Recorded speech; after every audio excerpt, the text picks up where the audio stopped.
Have you ever wondered if oxygen plays a role in cancer growth? It's a question that's fascinated scientists and puzzled many of us for years.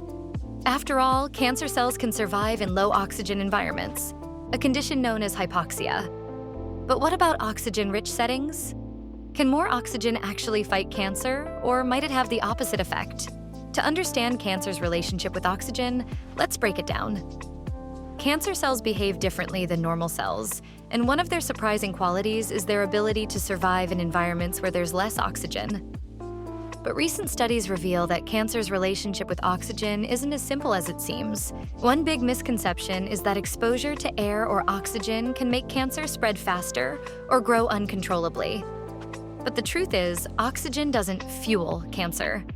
In fact, studies show that merely exposing tumors to oxygen doesn't cause them to spread to other parts of the body. This myth has caused unnecessary anxiety for some patients, especially those facing surgery. But here's where it gets interesting. Just like healthy cells, cancer cells need oxygen to survive. To access oxygen, tumors often develop their own blood vessels through a process called angiogenesis. But as tumors grow quickly, they can actually outpace their own oxygen supply, creating low oxygen or hypoxic conditions within the tumor itself. And you'd think that this lack of oxygen would weaken the tumor, but cancer cells are crafty. In hypoxic conditions, some cancers actually develop resistance to treatments and even find ways to keep growing. This brings us to the big question. Can oxygen kill cancer cells? The answer is both yes and no. Some studies indicate that raising oxygen levels around a tumor can inhibit its growth. However, in other cases, high oxygen levels might actually help some cancer cells adapt. This is where oxygen therapy comes into play.